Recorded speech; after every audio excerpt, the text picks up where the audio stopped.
All right, let's talk about a power move. While everyone's been distracted by crypto bros going bust AI taking over the world, something massive just happened in the UK's financial scene. A fintech company, Ayan Capital, just got a golden ticket. No, not from Willy Wonka, but from the Financial Conduct Authority, the FCA. Think of the FCA as the UK's financial police, the ones who decide who gets to play with people's money. This license is a massive deal, a regulatory seal of approval that says you're legit. It's like getting a blue check mark, but for banking. This isn't just some boring business news, it's a signal flare for a revolution happening in ethical finance. So why should you care about a UK startup getting some paperwork sorted? Because this is about more than just one company. It's about how millions of people, specifically Muslims, are finally getting financial products that don't force them to choose between their faith and their financial future. Inclusion innovation. A whole lot of money that's been left on the table for way too long. This move by Ayan Capital could set a precedent, creating a ripple effect that touches everything from personal loans how major banks operate. Let's get into it. Okay, let's get one thing straight. When you hear halal, your mind probably goes straight to food. You know, no pork, specific butchering methods, all that good stuff. But halal is a much broader concept in Islam. It just means permissible, and that concept extends to every part of life, including your bank account. So, what is halal finance, or Islamic finance? In simple terms, money management that follows Sharia. It's not a secret code, it's ethical rules to promote fairness, justice, and community well-being. The biggest rule is the prohibition of riba, which is basically interest. Yes, you heard that right. Any system that charges interest on a loan is a no-go. Money shouldn't just make money on its own. Wealth should come from real trade and asset-backed investment. Charging interest is seen as exploitative. Rich lenders get richer, borrowers fall into debt cycles. Instead of interest, halal finance uses profit sharing, leasing, service fees. It's about sharing risk, not shifting it all onto the customer. It's also about avoiding haram industries, alcohol, gambling, pork products, pornography, and conventional financial institutions that rely on interest. Think of it like early ESG investing. So who is this Ayan Capital? Before they landed this game-changing license from the FCA, think of them as a promising but limited player in the fintech world. They were a digital banking and payments platform specifically designed with the UK's Muslim community in mind. Their whole mission was to provide modern, slick financial tools that didn't clash with Islamic principles. They were building the tech infrastructure, focusing on things like digital wallets, savings accounts, payment services for individuals and small businesses. Their goal was clear: to offer a genuine alternative to the big high street banks. For many Muslims in the UK, finding a bank that aligns with their faith is a huge challenge. Ayan Capital was trying to bridge that gap with a user-friendly app and a focus on community. They were building a brand based on trust and shared values, but their hands were tied. They couldn't lend money to people. They could help you save and spend, but not finance a car, renovate your home, or consolidate your debt. Now, post-FCA license, everything changes. That golden ticket from the FCA allows them to officially enter the consumer lending market. This is huge. They can now offer regulated loans to their customers. For a financial institution, being able to lend is like a restaurant finally getting its liquor license. It opens up a massive new revenue stream and dramatically expands services. So we keep talking about this FCA license, but what does it actually mean? Why is this piece of paper so powerful? Well, the Financial Conduct Authority is the UK's top financial watchdog. Their job is to make sure that financial markets are honest, fair, and effective, and that consumers get a fair deal. Getting a license from them is an incredibly rigorous process. A company has to prove that it has robust systems in place to protect customers' money, prevent financial crime like money laundering, treat customers fairly, and be transparent in all its dealings. It's an exhaustive, expensive, and time-consuming.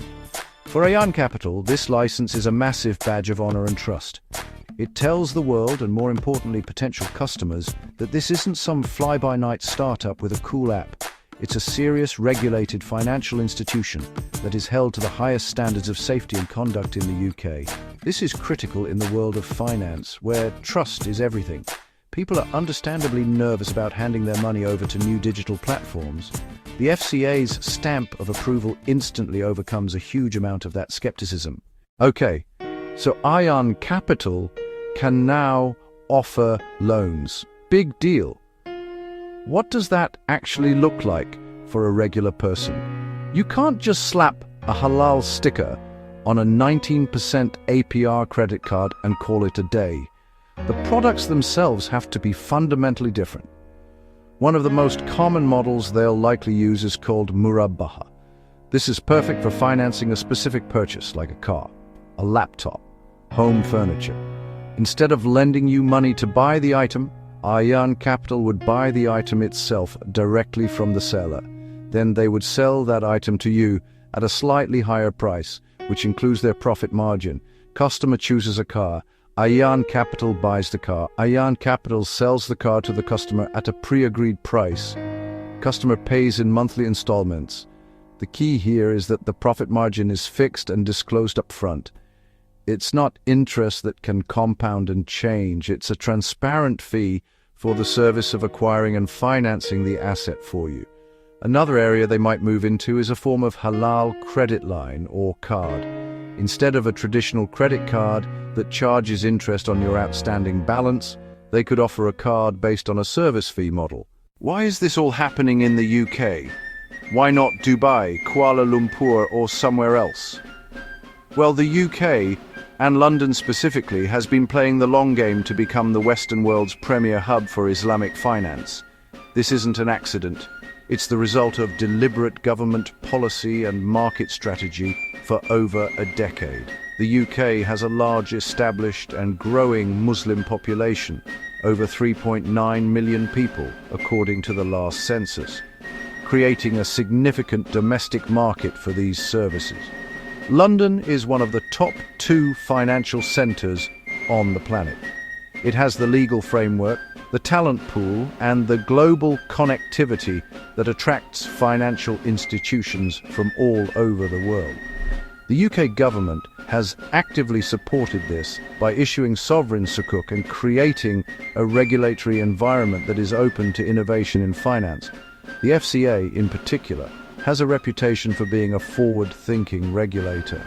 They established a regulatory sandbox that allows fintech firms to test new products in a controlled environment, which has been crucial for the growth of ethical and faith-based finance. The beauty of this UK strategy is that it positions halal finance not as a niche religious product, but as a pillar of the broader ethical finance movement. This in turn strengthens the UK's position as the go-to destination for any company looking to innovate in the global halal finance market, which is projected to be worth over $4.9 trillion by 2025. The UK is making a big bet that the future of finance is not just digital, but also ethical. And by licensing companies like Ayan Capital, they are putting their money where their mouth is. Okay, so this is all very interesting for the folks in the UK, but why should you, a creator, an entrepreneur, just a curious person in the US or Canada, care about any of this? First off, follow the money. New York, Toronto, Chicago, Houston. The demand for halal finance isn't confined to Britain. The US has a Muslim population of around 3.5 million. Canada has over 1.8 million. These are affluent and fast-growing communities in North America, yet they are massively underserved by the mainstream financial industry. This represents a colossal market opportunity just waiting to be unlocked. For creators covering finance tech culture, this is a goldmine of content. Second, this is a clear signal of where the broader finance industry is headed. The rise of ethical finance is not a fad. ESG, socially responsible investing, faith-based finance, people want their money to reflect their values. Transparency, fairness, risk-sharing, avoiding harmful industries have universal appeal. Creators and businesses in North America should be watching to learn how to communicate these values. The language and strategies that work for Ayan Capital could be adapted to appeal to a new generation tired of the old predatory financial system. So here's your call to action. Watch this space. Don't let this story get buried under the next crypto hype cycle. Follow Ayan Capital's journey, see what products they launch, who they partner with, how quickly they grow. This is more than a fintech company getting a license. It's a glimpse into a more inclusive and ethical financial world. The lessons learned here will cross the Atlantic. Who in North America will be ready when they do?